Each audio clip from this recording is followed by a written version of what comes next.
The Old Man and the Gun was written and directed by David Lowery and stars Robert Redford, Sissy Spacek, Cassie Affleck, Danny Glover, Tika Sumpter, and Tom Waits. Based mostly on the true story of Forrest Tucker, played by Robert Redford, who robbed countless banks throughout his life right into his 70s. The movie looks at that latter part of his life in the 1980s, the police manhunt for him, and Tucker falling in love with a woman played by Sissy Spacek. Robert Redford still has this effortless charm and beauty in his performance, most likely his last, reminiscent of his entire career and fully deserving of awards conversation.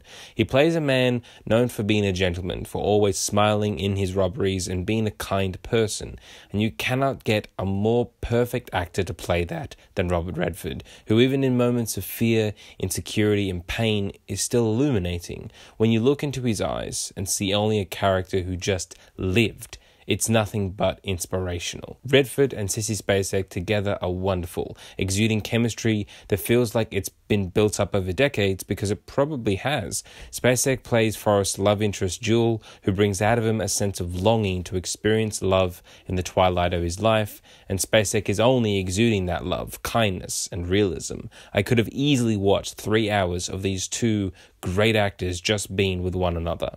Along for the ride are Affleck as pursuing Detective John Hunt, and Tucker's crew of Danny Glover and Tom Waits, who all have some fun moments to play with, but do feel like they're playing second fiddle to Redford in every scene they share with him. Director David Lowery frames Affleck's John Hunt as loving husband to his wife, played by Tika Sumpter, and a good family man to his 2 kids, against Forrest Tucker's isolating ways, creating a shared experience for both characters. However, at a certain point in the story, Danny Glover and Tom Waits just disappear, not to be heard from again. That's kind of odd. Give credit where credit is due to Robert Redford for his possibly last performance, but this is also a David Lowery film, and he brings with him a wonderful balance of tone, a precise and gorgeous eye for 35mm cinematography with Joe Anderson, great music by Daniel Hart, and a clear understanding of how to use Robert Redford and Sissy Spacek. If heist movies are essentially metaphors for filmmaking, this one isn't so focused on the flash and scale of a major heist. Editor Lisa Zeno Shergan simply cuts to the end result, and Lowery just puts the pieces there for us to assemble. He cares more about character than pomp and circumstance, and this is something he wants to rediscover in his filmmaking.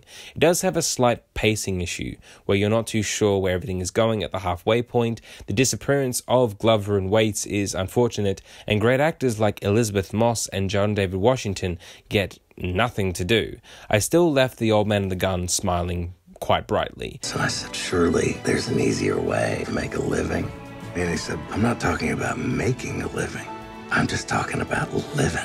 That quote is the meaning of the movie and of Redford's career. In a perfect match of actor and real-life character, Robert Redford and David Lowery are making beautiful statements of life in a film full of love and positivity, and what a film it really is. And I'll say that The Old Man and the Gun is a B+.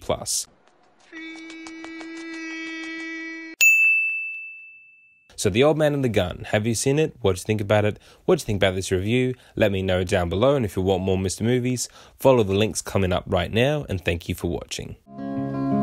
Catch a boat to England, baby, maybe to Spain. Wherever I have gone, wherever I've been and gone, wherever I have gone, the blues are all the same.